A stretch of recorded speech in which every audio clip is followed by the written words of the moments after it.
What's up, everybody? Welcome to another episode of the Endzone. It's your boy, Craig. Your boy, Ace. Here for another week, talking football. And we got some good updates for you today. I think we've got a good show ahead of us. But before we jump into football, we have to discuss this disappointing loss by the Boston Bruins in Game 4, bringing us to a tied 2-2. It was an upsetting loss, but an epic game. I really enjoyed watching this one. It was a great battle. What you think? I feel the same way. It was a great game, but I just thought the Bruins could have done a lot better. I think they could have been more aggressive. Yeah. As you noticed, Game 3, when they was actually aggressive and they was fighting and they was getting hustle points, they killed them. Exactly. But then when you go to playing that laid-back game and you letting them be the brawlers, then that changed the aspect of that game. And then it was like, I don't know too much about hockey, but I've been watching it a lot lately, and it's like, they call it open net when the goalie goes away in the last 2 minutes and they score, boom. Because at first I'm watching the game, in the first minute, boom, they score. I'm like, oh, this is going to be a long game. They trying to put up like 7, 8 runs like how we did on them, 7, 8 goals how we did on them. And then it's like, all right, then the Bruins come back, score. They come back, score off of like a dude shot at the goalie and got like a rebound. That's what they call it. Like yeah. Because one guy missed and the dude hit it in. I was like, okay. That was a beautiful goal. I was like, that was nasty. And then the Bruins came down and scored. I'm like, all right, now we have a game. Then they came in and the dude hit it in the top corner. I'm like, ooh, that was another good goal. Another good goal. Yeah. And then I'm thinking, I still, to the last 4 minutes, I'm like, Bruins still got a chance. They still had a chance because the puck was on their end for the last 2-3 minutes, but they wasn't doing anything like how the Blues was. And then it only takes a few seconds to score. Yeah, then once they remove that goalie, dude hits it from like the other side of the ice, like boom. I'm like, man, time to go to bed. I'm a firm believer in pulling your goalie is a terrible decision. I mean, you're down by 1 goal. Putting yourself at a disadvantage that you can literally, a professional hockey player can score on an empty net from anywhere on the ice. As long as nobody gets in front of that puck, you could score from anywhere on the ice. So you're going to run the risk of possibly getting scored on to give yourself one more guy, to give yourself a power play. It doesn't really make sense to me. It usually, I've never actually seen it pan out.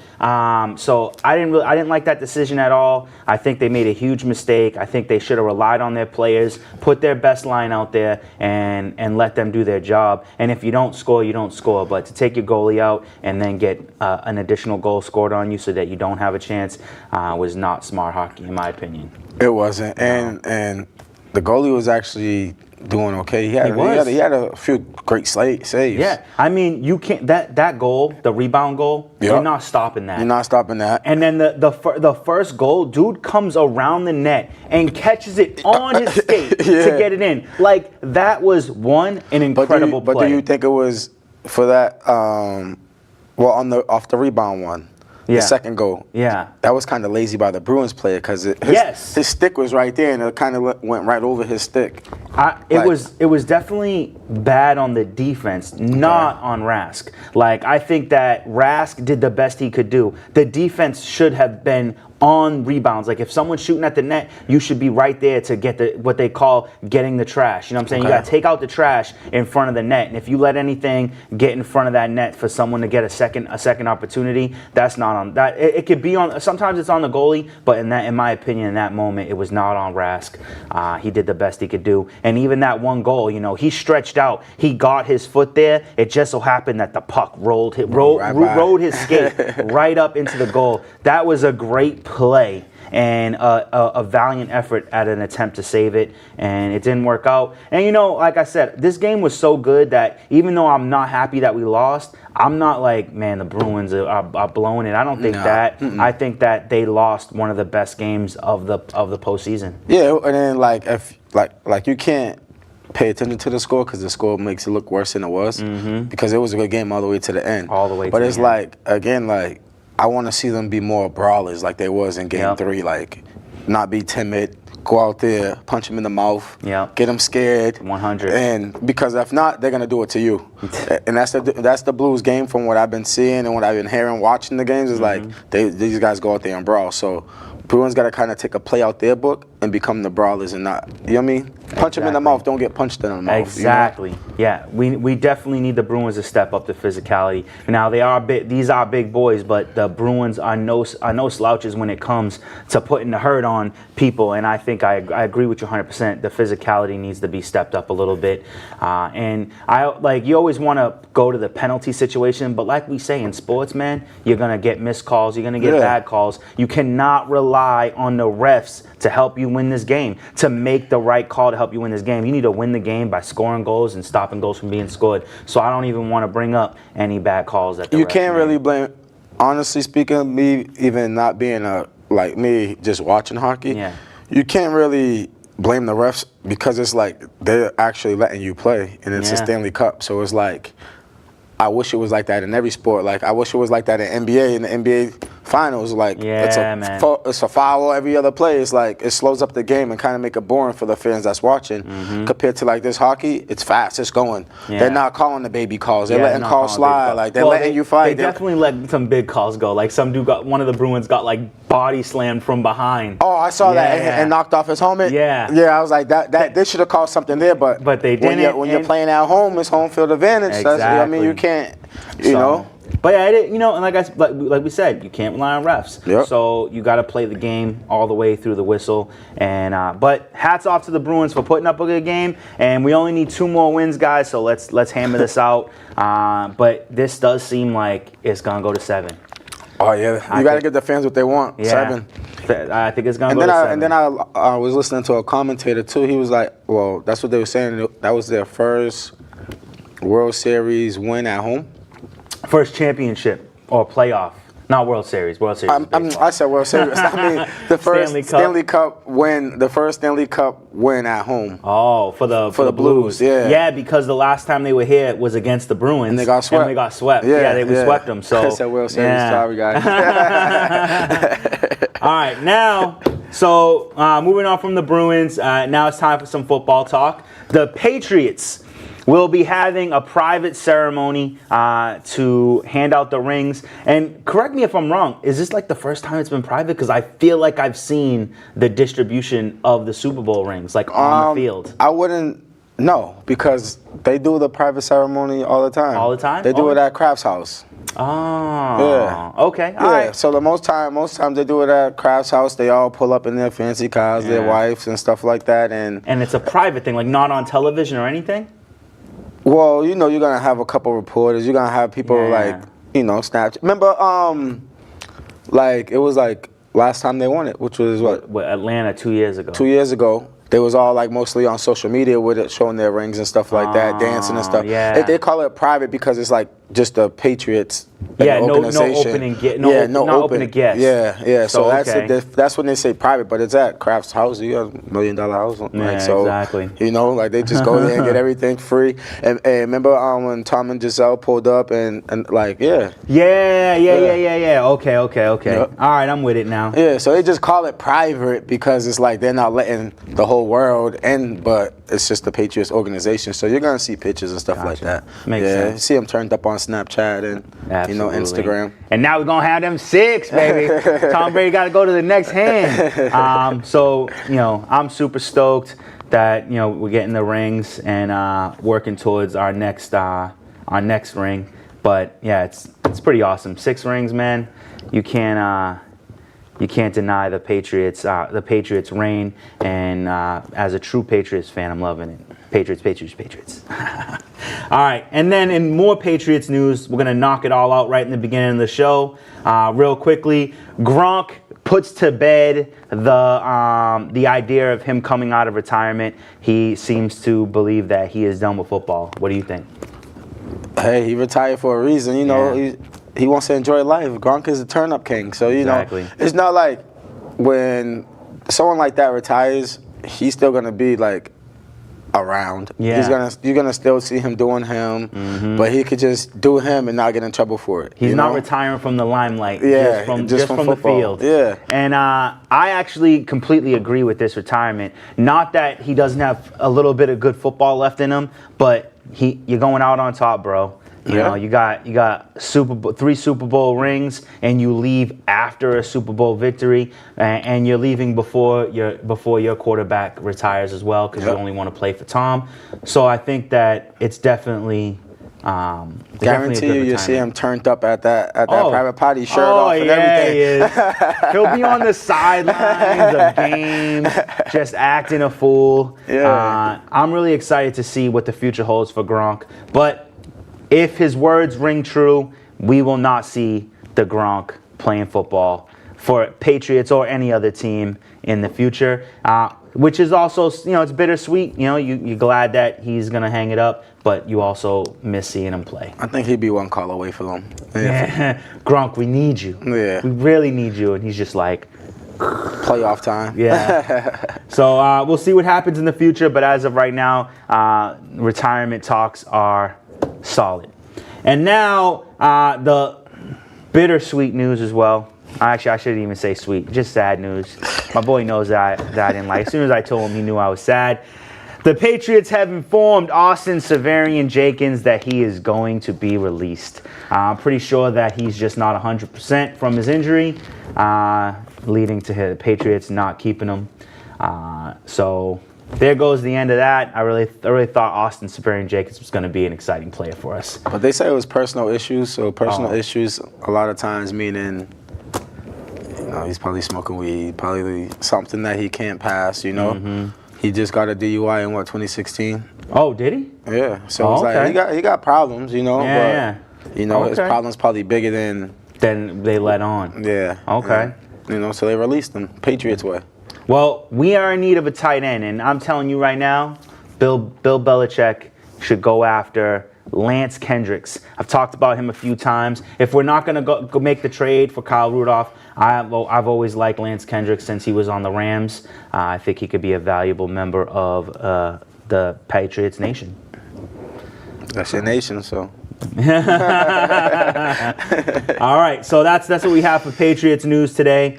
Next on the agenda, Jordy Nelson is going to sign a one-day contract with the Green Bay Packers so that he can retire a Packer, and rightfully so.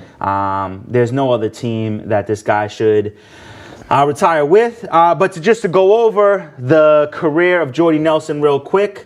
He was a wide receiver for the Green Bay Packers, drafted out of Kansas City in 2008 with the second-round pick, 36th overall. So that's a really high place for a tight end.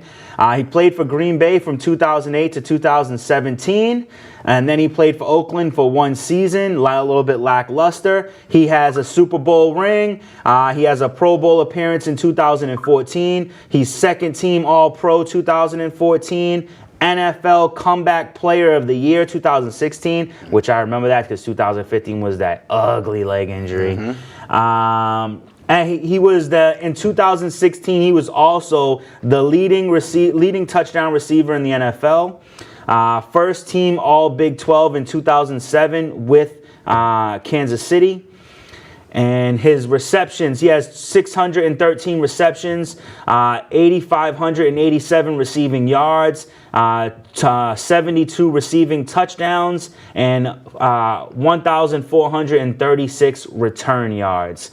It's a pretty good career for a guy of his caliber. Yeah, that's 10 years in the league? 10 years in the league. Yep, 2008 to 2018. Yeah. And, one season gone. And a lackluster season with the Raiders, so majority of that all came in an 8-year stint with Green Bay. But the thing I love, right, and I respect it the most is when guys that was in the organization for years, and then, they get old, you might trade them for a season, but you let them come back and retire there.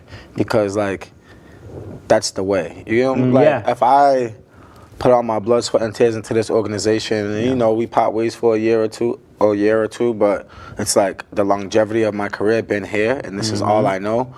I respect that for the point of, I respect them letting him retire there, because it's like, you can't have him retire in Oakland, because that wouldn't equal up, because he really didn't do nothing there. He was only there for 1 year. And even if he played for Oakland for 5 years, I'd still think he'd want to come back to Green Bay for that retirement. I mean, To a team who drafted you and all that, like who gave you your opportunity and put the years into you. Yes. You know, I was actually disappointed and I was extremely surprised. And I know Aaron Rodgers was very unhappy with the fact that Green Bay released Jordy Nelson. Yeah. But it's a money situation because they released him, but you know they had to. In other words, because he wasn't financially, they needed to. Financially, he wasn't, and then like he wasn't up to par. Just look at this, like. You release him, then he goes to Oakland and does nothing. Yeah, it makes perfect sense that they did release him. I didn't like as a fan I didn't like it, but from understanding football, it did make sense. He was definitely on the downward tier. Devontae Adams is now their number one guy. They need to work on that situation, and Jordy Nelson probably just wanted to see if he could play a little bit more football. It was probably time for him to retire, but he just wanted to see if he could play a little bit more. And I think that this kind of, the stint in Oakland kind of let him know that it was time to hang it up. But man, he had a career like when it was him and Jermichael Finley, the tight end, like, and then Randall Cobb, those three guys with Aaron Rodgers. It was a real big show over there. I liked it a lot. Yeah. So, and Jordy Nelson is definitely one of my favorite wide receivers. I love the fact that no matter how many times they do it, they can always pull off that deep slant that you always run. That Jordy Nelson ends up with like a 60-yard touchdown. Like, I feel like they pull that off like 6 times a season, and it's just like, yo, how do you not see that coming? It's like their favorite play, the two of those guys. So, hats off once again to Jordy Nelson. Thank you for the entertainment. Thank you for bringing it all the time. And I do agree with you, man. Not only from a player standpoint, but from a team standpoint, the respect of retiring with a team that you put the time into. It should always be that way. So, you know what that made me think of? Did Randy Moss retire a Patriot or did he retire a Viking? I felt like he retired a Patriot. A Patriot, but wait. He only played 2 seasons with us, but I felt like he came back and retired with us. Yeah, but his 2 seasons there, he won the Super Bowl, had an undefeated, almost undefeated. Almost. I don't like that shit. Almost doesn't count. Undefeated regular season, that does count. We got the record for that shit.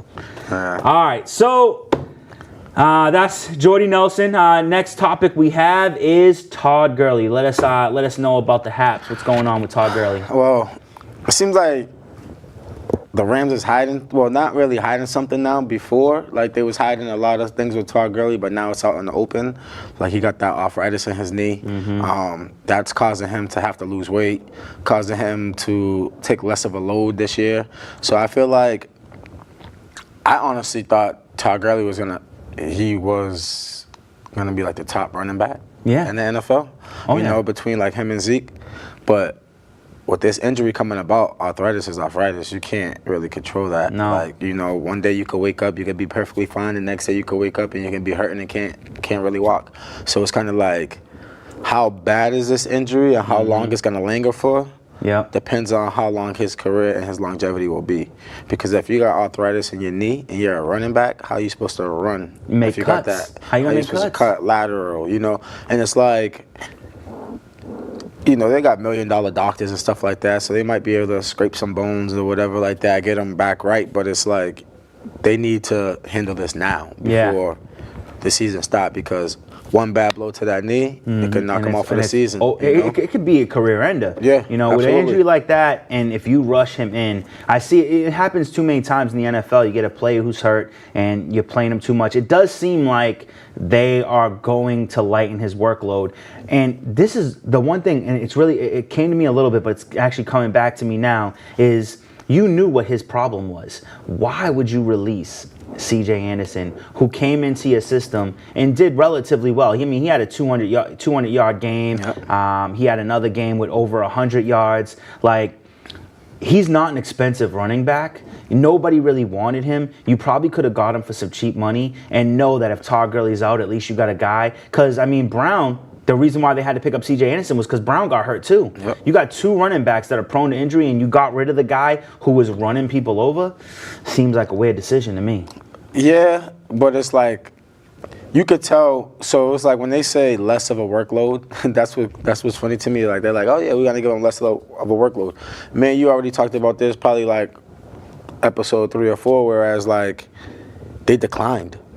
That whole team declined last year when they was trying to make a run and play the Patriots, and before that in the playoffs, they declined when everybody knew he was actually hurt. Yeah. You know, and it's kind of like that good run game opens up a greater pass game, and they lost that. And like you said, they got rid of Anderson and these type of guys, and the backup was hurt. So it's like you got a whole bunch of guys at the running back position struggling with injuries. So it's like their best bet now is to bring in another running back to help them out, because you can't really. Well, they did draft that kid.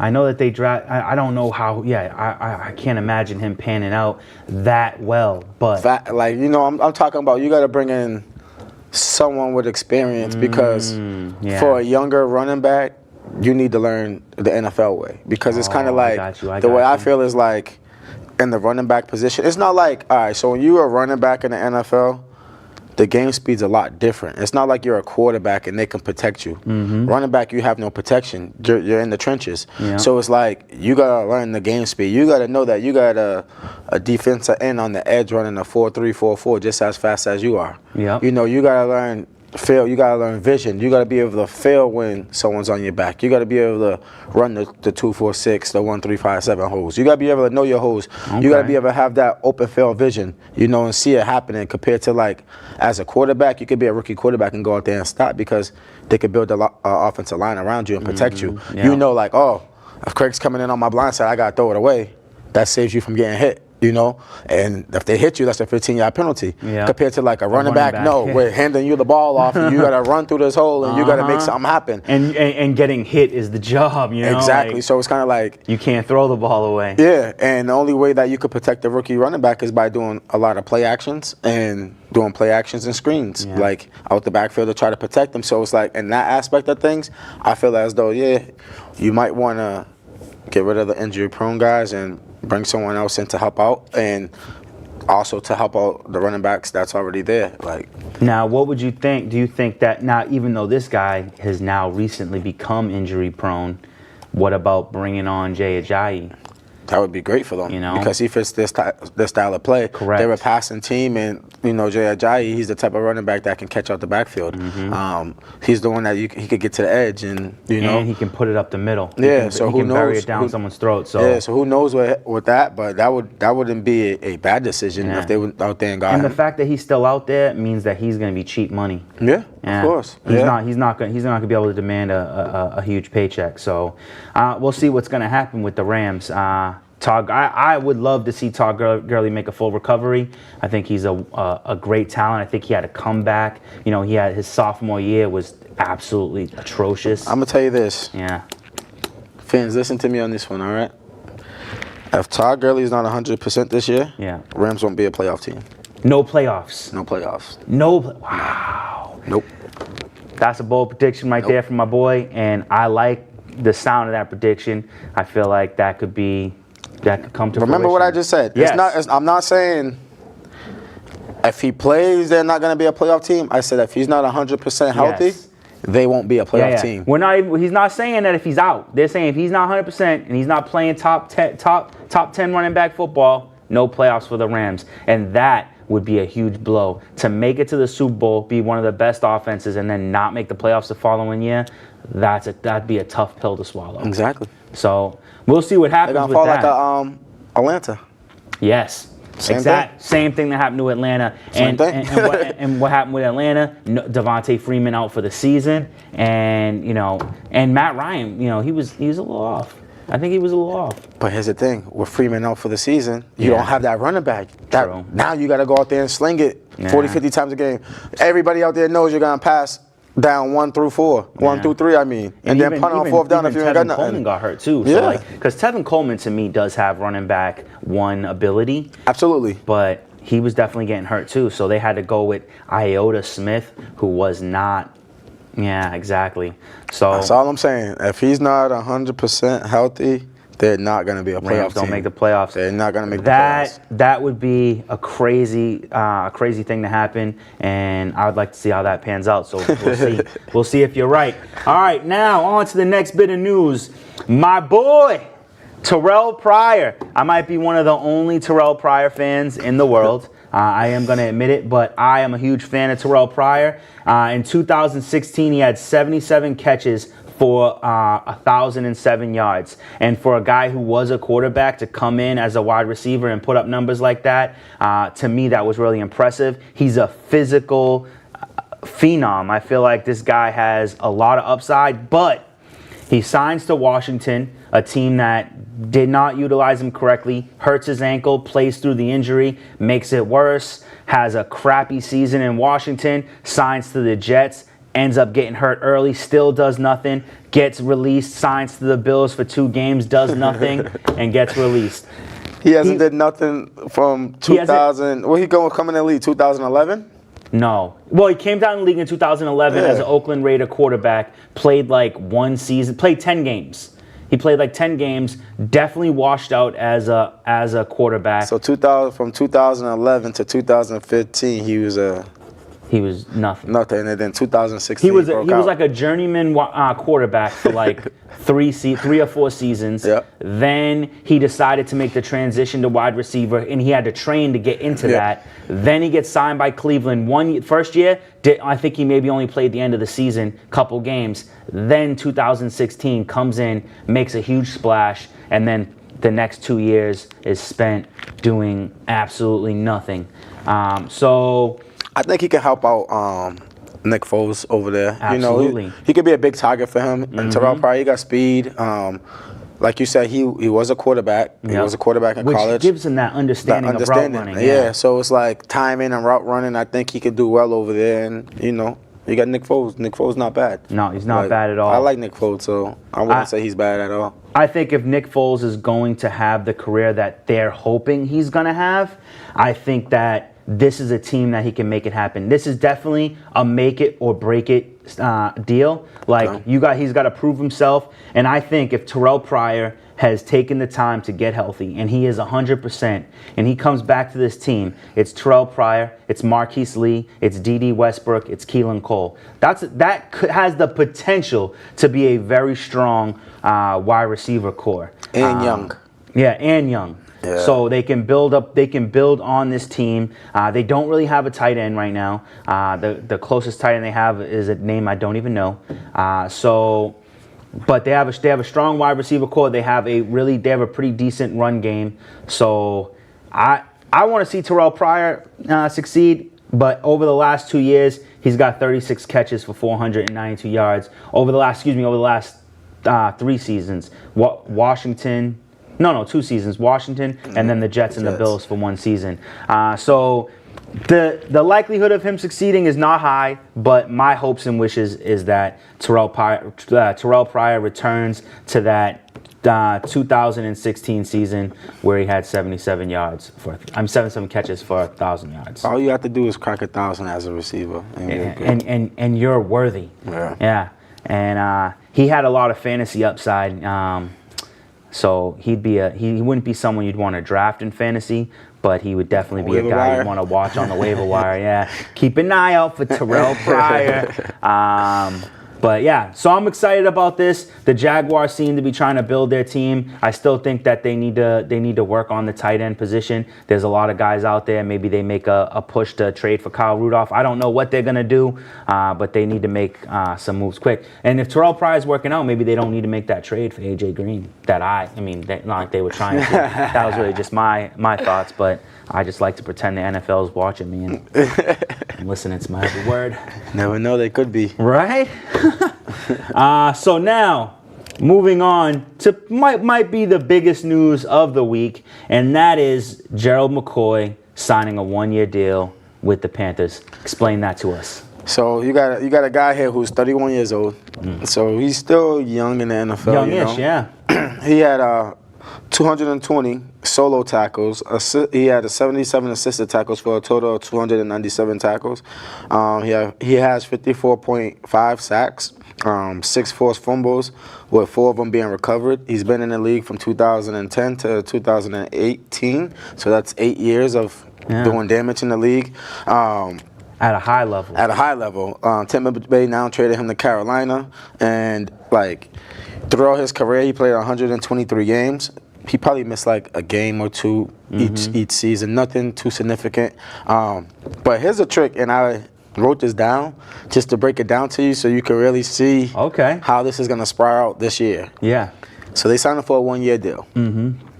He's going to get $4 million guaranteed. Wow. Guaranteed $4 million. He going to have to play, like, you know, they got the rookie, the camps and stuff like that. Yeah. Yes, everything's incentive based.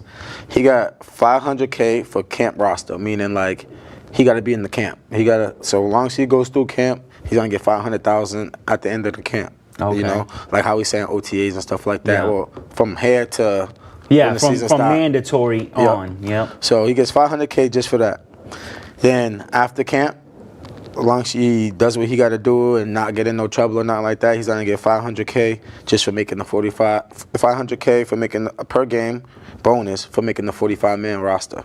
You know, so every game he plays, he's gonna get $500K on top of his money already. Now here's where it gets sticky. So if he gets 6.5 sacks, that's another $500K for him. Damn. If he gets 8 sacks this season, he gets $1.5 million. Now, is that 1.5 or is it 2? Like, does he get the 500 and then another additional 1.5? Probably, but they just put 8 sacks. If he gets 8 sacks, it'd be 1.5 million. Oh, so maybe it's just 1.5. Yeah. Okay, yeah. If he makes a Pro Bowl, he gets 250K. Huh. So it's like making a Pro Bowl. So and then playoffs, 200. If they make the playoffs, he's gonna get 250K a game. So rounding up, yes, his contract is $4 million, but with the incentive base and everything, he can make up into like I think it's like 10.25 mil this season for one season. So you know he's gonna be out there trying to earn that contract and trying to earn his incentives, and because that way, at the end of next year, he's going to be able to market himself more, whether if he wants to stay in Carolina, if he wants to go somewhere else or whatever. But to me, I feel like if he does well and he makes at least some of these incentives, I think he'll stay in Carolina, and they're going to sign him to maybe like a 4 or 5 year deal over like a 1-year deal or a 3-year deal, because he's going to be at that way, he'll be 32. So 3-year deal to 35 just to see. So go out there and ball, Gerald. Go out there and ball, earn your money, earn your respect, and show these people what are you worth. Show your worth, because you have to. He has to show his worth. And I think the smart part about Carolina is we discussed it earlier. Thomas Davis retires, so now they replace him with Gerald McCoy, and that's like an even. Because that's gonna help out a guy like Luke Kuechly. Luke Kuechly. The combination of Luke Kuechly and Gerald McCoy might be one of the most dangerous linebacker combos in the NFL. Like, I was thinking, and they might not be the most dangerous, but I was thinking Jamie Collins and Dante Hightower would be pretty dangerous. But these two guys are scary together. You got 2 studs out there, and you know. You got two veterans who know the game. They know the game, and then not to mention that whole linebacker core is gonna go. They're gonna uprise, you know. And Luke Kuechly is a guy who he ain't scared to go down in the box and come from you off the edge and stuff like that. And the same thing with McCoy. So it's like to see what that team, but to see what that defense could potentially be. Yeah. It's nerve-wracking. And with Gerald McCoy, I think you get that leadership quality. You know, that guy who comes to play football, but also is a leader of a team. You know, he's a leader of men, and I saw that in the Hard Knocks for Tampa Bay. You could just see he has that lead. Like, he's very smart, he's very intelligent, and he just loves playing football, and he definitely has a maturity about him as well. So I think that this was a smart move by Carolina. I'm a little bit more surprised that he went to Carolina and not Cleveland. That's what I was going to say next. I'm like, because, you know, we kind of, me and Craig got a love for Cleveland. We really, love. I wouldn't even say love. It's big expectations for them Correct. this year. You are right. So it's like the expectations that we have for them this year, you would think that he would want to go there, but it must be something that throw him off. But it's like, again, he's a Tampa Bay guy. What we always talk about, what I always tell you. That weather in Tampa Bay is what? Yeah, oh yeah, the weather. So now you go to Cleveland, you're like, it's gonna be cold. It's gonna be brick out here. Okay. So now you choose another hot spot. Because there was another team that he could have won. Jacksonville, maybe? No, Baltimore. Baltimore. I Baltimore is just the same as Cleveland. Yeah, it's the same as going to Cleveland. I understood not going to Baltimore because even though Baltimore is like a playoff team, like they're still working out the offensive kinks. Where Cleveland, the cold Baltimore weather. got good D though. Huh? Their defense is normally okay. Yeah. They normally got like above average D. Oh yeah, absolutely. Yeah. But Cleveland's D is nothing to sneeze at, and if they got to add McCoy, it would have been so much better. I think that his fit into Carolina is the best. Okay. I did think it was weird that it's a divisional rivalry that he went to, but I agree. The warm weather, you're gonna always be reminding me of that because I don't be thinking about it. But I think that because of the loss of Thomas Davis, and like he comes into that almost like a seamless transition. Yep. So I think that that's what, to me, if I'm thinking of Gerald McCoy, I'm coming into a spot where like. I'm filling a spot that got voided by retirement, and I'm gonna fit perfectly in that position. And like you said, a division rival he went to. Normally that doesn't happen. Yeah, I know. So he's probably like, I got a point to prove. Like, I'm about to go get my bread. And I'm gonna go ball out. Sign me. You guys didn't sign me, so now I get to come up against you and show you why you should have. Twice, right? Yeah. Twice. He's gonna get his 6.5 sacks in those 2 games against Tampa, yo. He's going for 6.5 on 2 games against Tampa, absolutely. And that's not. I feel like it's not gonna be difficult to get them sacks. No. So especially with a little kid, only thing he has to do is get a half a sack. That's a full sack. Half a sack, full sack. So it's like he can make it work however he wants. But trust and believe. That's always every time he touches that field on Sundays. Yep.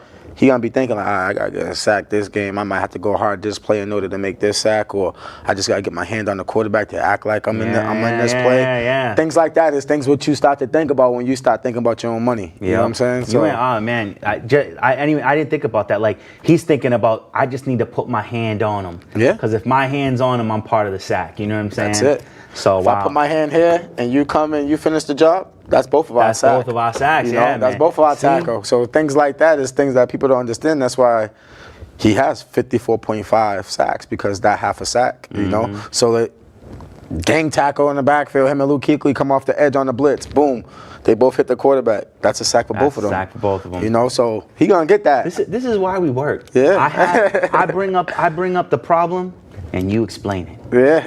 I bring up the problem, you explain. It's perfect symmetry up in here. We're working it out. All right. So now, Gerald McCoy is a Panther. I think this is a good fit for him. I'd like to see how it pans out. Can't wait for football to see what happens. But the next topic for discussion, ODB and Le'Veon Bell show up for training camp. ODJ. He said ODB. You thinking rap? Odell Beckham. You know what? I do that, and I usually switch up like OBJ, but I always call him ODB because Odell Beckham. I call him that sometimes too when I'm like quick. Yeah, that's why I call it. We're calling him ODB on this show. He's ODB. So anyway, ODB showed. Yeah, this is ODB. I'm calling him now. I can't switch it no more. He shows up for training camp like we expected, with no drama. I've already seen a post that him and Baker Mayfield are already pairing up well, and it's just the beginning of training camp. So that is a very good sign. People forget this, bro. Yeah. You got Jarvis, who he played college ball with, who's his right hand man, best friend in the league. Yep. He's been at Cleveland. You got Baker, who's been there the last 2 years. 2 years. And people must forget, when they're like, oh, he didn't go to OTAs. He don't have to go. Nope. He only has to go to mandatory things. So he went to his mandatory things, and everybody's talking about chemistry. It's like they had that chemistry once he decided to leave New York. Yeah. Trust and believe they was working out. Not being public out there, but Baker probably called them guys like, yo, let's go sling the rock a little bit. Let's go run some routes. Talking about what they like, things they like to do on the field. How they play off each other. They're probably sitting there. Knowing Baker, he's a quarterback. He's a smart guy. Yeah. And it's like he probably went back to the LSU days when they both was playing together, and how did they define their success playing off each other. Mm-hmm. And now, if you go back watching film from when they played in college together, now you bring that to the NFL, and then you work like that as a quarterback. That's only going to help Baker, you know? And people always want to say things about, you know, Odell because how he carries himself and stuff like that. It's like, he's a ball at the end of the day. Yeah. So like we always talk about, you don't have to do that. He's not in the bad drama either. He's not getting domestics. He's not getting drug charges. He's not getting caught for PEDs and stuff like that. Homeboy is just an exciting guy. And he has a little drama, but that adds to the excitement of football. As long as he is not doing illegal things, I mean, his drama. I think people confuse, like, because when you're like, you know, and this is not like a race thing, but I feel as though like when you're a young black athlete, a lot of people confuse drama with passion. Yeah. And I think for OBJ, he's more a passionate guy. Like, you know, he drops a ball. You know, he shows that passion on the sideline. If the quarterback, if he's running wide open, and you're playing with Eli Manning, that's frustrating. I don't care who you are. Oh. That's frustrating. Absolutely. So if you're running route after route after route, and you're running wide open, and he's short arming the ball, throwing more picks and touchdowns and stuff like that every game, it gets frustrating. No matter who you are. Like, so he's just showing that passion, showing that tough love to him. But it's like at the end of the day, it's like, he's human. Yeah. Some things you can't control out there. And how would we react in those same situations? Exactly. And it's like I had that before in my life, playing football, playing receiver, you know, like, and it's the worst feeling in the world when you're like trying to have that conversation with the quarterback, and you know the quarterback, sometimes like the coaches want the quarterback to be this certain player, but then again, you're this passionate person and you're like, yo man, like, coaches can only coach you up so much, but we in this game together. Like you can, like I told you, being a quarterback, you can audible anytime to any play you want. That's why you're a quarterback, because you're supposed to be quote unquote the smartest man on the field. So if you're the quarterback and you're at the helm and you're the smartest guy on the field, you should see things before I see them. Like there's times where you can see Eli Manning and Odell looking at each other, checking things off, and then he just short armed the ball like. Interception. Like, I don't care. Like, if I was a receiver playing with Eli Manning, I'd be stressed the hell out, too. I don't care. Oh, like, I agree 100%. You know? That was definitely a stressful season. You know, and what you said about, you know, confusing drama for passion and stuff like that, you know, it really is just like that. When you said that, the first thing that comes to my mind is Richard Sherman. When he went up against Michael Crabtree.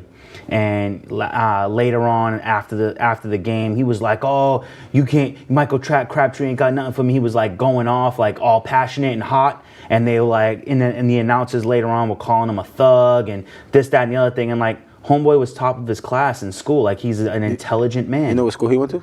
I don't know what school Stanford. He went to. It was at Stanford. Yeah, like homeboy was like high level intelligence, goes to an Ivy League school, and because he's an athlete and gets riled up, now he's a thug. You know what I'm saying? And that it is very true. As a black athlete, you have to conduct yourself in a certain way in order to not be seen in a negative light. And just like we talk about, we can go on, but you know what people don't forget, people fail to realize too is, see, me, I was a running back all my life, and then when I got into like college, I became a receiver. So it's like, receivers is divas, bro. You get what I'm saying? But I couldn't call myself a diva because in high school I played offense and defense. I didn't just play receiver. I played running back. I played receiver. I played corner. You know, like, so I was a hard-nosed football player compared to like a receiver who just played receiver their whole life. Those guys is divas. Look at someone like AB. Everybody knocked him. Everybody thought he was the worst guy in the world. But what did he do in order to be this worst guy that you guys pretended him to be? He's not caught up in the limelight from the world like that. But just because he goes at it with his quarterback, now he's a bad guy. Now he's a thug. Now he's a knucklehead. But 6 months later, his quarterback is apologizing to him, saying, "My bad, bro." So it's true. Come on now, like you got to take the good with the bad. It's tough. It's 100% true, man. It's a difficult world, and in the game of football for a young black athlete. And I mean, it sucks, but that sometimes it is what it is. But I definitely think we have something to look forward to with that matchup. And once again, also Le'Veon Bell, he shows up for OTAs. But just like you said, He doesn't need to show. I mean, excuse me. He shows up for mandatory training camp. He doesn't need to show up to OTAs. He knows what he's doing, and now it's time for him to put in work. And we haven't heard any more drama. It seems like they've nipped that in the butt, and hopefully because it wasn't drama in the first. Well, place, no, bro. but about the coach. You know, like with the coach talking about not want him. It seems like they've kind of nipped that drama in the butt, and now it looks like we're on to play some because football. that's like what the media does. They try to make it bigger than what it is. It's like, okay, you got a guy like Le'Veon Bell. He hasn't played football in 17 months, bro. So you want him to come to OTAs like you don't like, even though he hasn't played football in 17 months, he's probably in the gym twice a day. Yeah. He's probably doing field work one part. At a college doing drills. All of that. Skills and drills, all of that. But as far as OTAs, why push yourself and risk getting hurt? Look at Nick Bosa. Yep. Look at these guys that already got hurt in OTAs. Exactly. You get what I'm saying? So it's like why do OTAs and risk injury? More injury. When you're a player who doesn't need OTAs, you're going to get plenty of training between June and August. So people forget. You talk about a guy who was a top 5 running back in the league. Yeah. Who had top 3. Top 3? Yeah, you could give him top 3, top 2, like whatever you want to give him. Yeah. So, and now he has 17 months off to recuperate his body, get his body right. Yeah. Even better than what it was before. And they're not giving him that contract if he didn't prove that he was in shape. So he's ready to go. I'm not worried about him at all. So we could put that to bed, like Gronk's coming back from the NFL. All right, real quick, we're gonna throw in Duke Johnson is saying he still wants to be traded. He feels like he's underappreciated. He didn't like the fact that there was trade talks before. You're hearing clapbacks from Baker Mayfield saying he brought it on himself. What do you think about this situation? I love it. Love it. I love it because it's like this. It's like trades, releases is all part of ownership. Yeah. It's all part of, as a player, those are things you can't control. So your name could come up in a trade or whatever like that. And if it doesn't happen, it doesn't happen. Now you got to go out there and prove yourself. Yep. You can't go out there and complain, like, oh, now I want to get traded. Because, Duke, if you get traded, where you going to go? What are you going to do? You're not going to do nothing nowhere else, bro. Nah. Like, so you better enjoy this ride. And as Baker Mayfield, like we're saying, being the helm, being that quarterback, he's like, if you don't want to be here, don't be here. Bye. Yeah. Like, you know? Do you know what? Some people might say, like, oh, man, I can't believe you talk about a team like that. But I feel Baker Mayfield. Yeah. Because Baker Mayfield has proven that he is a person, like, now that he's a Cleveland Brown, he bleeding it now. Yeah. He's bleeding brown and orange, and he's like, if you don't want to be a part of this, I need you to step off, and either you're with us or you're against us, and that's the bottom line because Baker Mayfield says so. And there's big things that's big things that's gonna happen. Big things is gonna happen over there just because of, you don't see, and you talking about a guy like Baker Mayfield just talking about it. Nobody else. It's your quarterback. Like, they asked him the question. He said, if you don't want to be here, you don't have to be here. So it's like, but Duke, I feel as though, like, you could do well in Cleveland, especially, like, if I was a running back right now, I can't wait till the season starts because I know he should have at least 1,000 yards with these 2 wide receivers out there being double teamed and stuff like that. Yeah. And now it's just like, all right, play action, whoop, handoff, and that's what things like that, like swings out the backfield. Like, you can go off with these guys out there because now it's like you got threats out there. Like, at any given point, it could be a deep ball, touchdown. At any given point, it could be a QB draw, touchdown. It could be a running back swing pass, touchdown.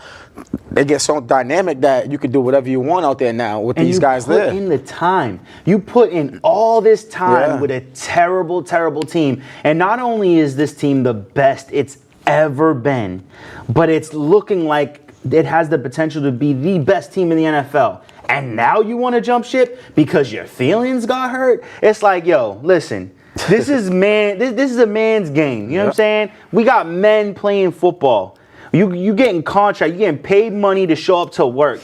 If you're gonna cry about not feeling appreciated or that there's too many running backs in your backfield because you're not one of the best in there, like, tuck your skirt in and show up, play some football, and there's a chance not only we make it to the playoffs, but there's a chance you can make it to the Super Bowl with this team. So how about you just shut up and do your job? You know what I'm saying? Like, I was mad about. At first, I wasn't mad. Like I saw where he was coming from for a second. Like, oh, they're bringing in Kareem Hunt, and now it's gonna be about Nick Chubb and Kareem Hunt. But like, yo, you put in your time, and now like you're not going. Like what those two guys do is not what you do. You catch passes out of the backfield. Like you do slants. Like you're not there to run up the middle. So and with Hunt, he can't play right away anyway. yeah, right? he got 8-game suspension. Okay, so utilize that 8 games and do something. If I'm Duke, that 8 games that Kareem Hunt suspended, I'm out there trying to prove myself in order to get traded. And either to get traded or to keep Kareem Hunt on that bench. Yeah. You know what I'm saying? But he can't be on the bench. You ain't ain't know that. Nah, he's not. Once he comes back, he's back. Yeah, he's back. You know, and then the thing about that though, too is like Nick Chubb is like we're saying about Gurley. He's a bigger running back. Yeah. So bigger running backs risk injury because he's a pound for pound running back. So Nick Chubb can get injured, and then you got to step up, and then now it's you and Kareem Hunt. You never know what can play out there. So it's like I think he's thinking too far into week 8, week 9 of the season rather than playing in the now game. And you got to play in the now game in order to help yourself because with that attitude, no other GM's gonna want you on that team. I will give him this though. The one piece of respect I give Duke Johnson is he showed up. Like he's not doing no holdout. You know. If he holds out, he might not even be in the NFL. Yeah. You're so right. he's not that type of player that can hold out. Yeah, he definitely does. He's not no belt. He can't hold out. He don't got no hold out status. He got to go out there and prove himself. Status. And he probably can't afford the fines. Yeah. Yeah, he probably can't afford the fines. So you better go out there and feed your family, bro, and get right. Yeah, exactly. So we'll see what happens with this situation as it progresses. I'd like to see Duke Johnson remain a Cleveland Brown, but if not, the only team I could think of that would make sense for him to go to would be like the Jets. You know, to be the same position because they don't have a guy like him. You know, Le'Veon Bell can do everything. Le'Veon Bell can do everything, but Le'Veon Bell also needs a break. You know what I'm saying? He can't play all 16 games all game long. So we'll see what happens there. Now for some news that I'm really excited about. Save the best, in my opinion, the best for last. I've always said that if I was to become what is Goodell's position called again? What is it? The commissioner. There you go. I don't know why I lost that word. If I was ever the commissioner of the NFL, I would eliminate 2 games from the preseason, and Goodell has proven that I was right when I said that. But actually, I can't take the credit because I heard it on a TV show, and I was like, that would be awesome. Goodell thinks that 4 preseason games is not necessary, and I think we both agree with this. I honestly agree with it because it's like preseason's boring anyways, number one. Yep. You're not really seeing anybody, like, normally... It's just for rookies, mostly. Yeah, so normally, like, it's for the rookies that order to get paid, but rookies got plenty of time to prove themselves during the regular OTAs and stuff like that and the mini camps. So you got time to prove yourself. I think it should be 1 game, maybe 2, like a scrimmage and whatever. It is what it is because, like, if you watch any team, you don't see the Tom Brady may play 1 quarter, 4th game of the preseason.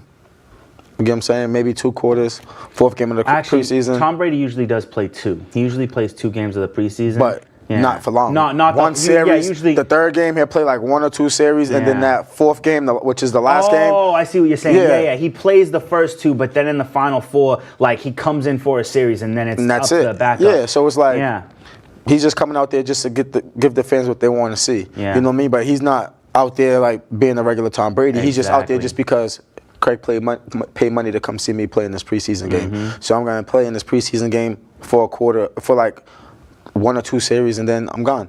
Because I'm not going to risk injury on a long season ahead of me. You get what I'm saying? So it's kind of like preseason means nothing to veteran guys, but it means everything for rookie guys. So if that's the case, you have like make a rookie game or something like that before season, and then you can kind of like how they do in basketball, like the summer league type thing. Yeah, summer league, like summer league, and do it more so.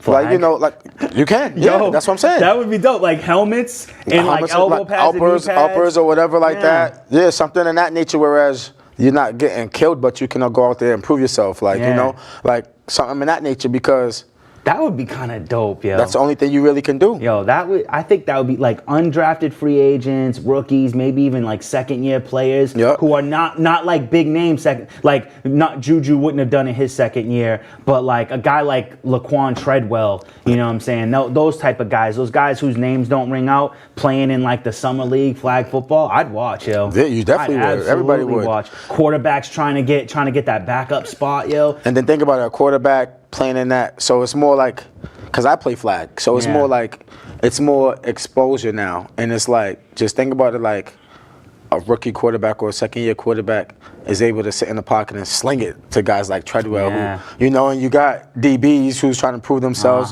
They could be getting interceptions. You see wide receivers scoring touchdowns, and there's no contact, nobody being hit. Yeah, no real contact. And the GM could still sit here and be like, wow, he ran that post pattern pretty damn good. Yeah, oh, wow, exactly. he threw that on the rope. Like there's still things that you could see and from playing that, like breakaway speed. Yeah. And there's different things that you can see from a flag aspect if they're playing like a rookie game, than a tackle aspect playing a rookie game. Because one tackle out there, you're blowing. But still, flag, you still can get injured too. But it's like, I think it would be a lot more safer and a lot more healthier for those guys if it was something like that. I honestly believe it would be crazy entertaining. It would. Crazy entertaining. People would definitely watch it. Oh, yeah, you know? without a doubt. Without a doubt. But it also increases ticket sales. You're going to have more people spending more money because it's a regular season game.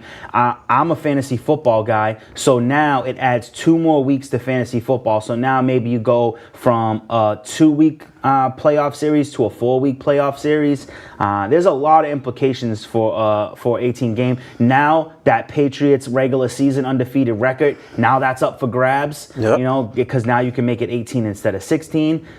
There's a lot of benefits. And not to mention, like, a lot of like parents, like, we love football because that's how we grew up. We grew up playing mucko, like tackle, all that stuff like that. Wherever there was grass, we was playing football.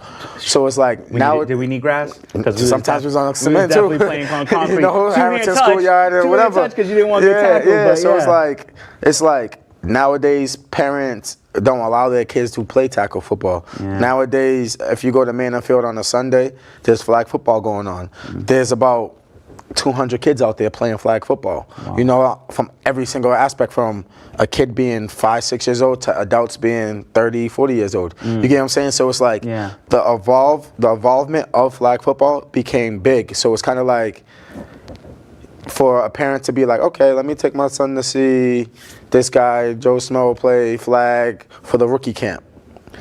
That's something that kid's already doing. There's some moves that he might be able to see. Like, you know, like on flag, we say dip is like the move where you got to get low. So it's kind of like there's moves and stuff like that you can see these guys actually do. And you can take that and be like, okay, I could take that and mimic it when I have a flag football game. You get what I'm saying? So because it's like flag is big, because as a parent, when they came out with like the CTE stuff and all the concussion protocols, and some of these guys like Junior Seau and stuff like that, Aaron Hernandez hurting themselves. So it's like a lot of parents and stuff like that is nervous about football, nervous about letting their kids play football. Not really nervous about football, but nervous about letting their kids play football, which is tackle. You know, so it's like I talk to a lot of guys who'll be like, yeah, I'll let my kid play flag all the way up until like 7th, 8th grade, but until then, he's gonna play flag, and then 9th grade, high school, he could play football. But to me, that's too late, bro. It's because they have no understanding of getting hit. Exactly. That could be more dangerous. And then you got kids. Waiting. And then you got kids that's nasty. I'm talking about Craig, nasty at flag. But you throw some pads on them. No. Nothing. You get what I'm saying? So the transition's a lot different. You know, it's like, but just to see it would be great in the NFL. Like, you know what I mean? That would be so cool, man. Flag football league, summer league, that'd be dope. All right. Well, before we run out of time, that was the last topic we had, seeing if Goodell is actually going to take away 2 preseason games. Also, there's that worry of a lockout. We don't have time to get into that. But all this wouldn't happen until 2020, because that's when the players' agreement ends, is 2020. So it would be the 2021 season. Maybe we're going to be looking at an 18-game regular season. With that being said, we got to close out our show. Make sure you check out all of Gym Bag Entertainment Show on our YouTube channel. All of it. That's Gym Bag, one word, then entertainment. You're going to check out the Endzone. You're going to check out Tail of the Tape coming in July. My show, The Flex, that's been on for over a year now, will be joining the YouTube channel. We have a website that's in development as well. But all we ask is that you check out our channel, share, like, and subscribe. We need all the support we can get, and we appreciate what support we do get. So until then, see you in the end zone.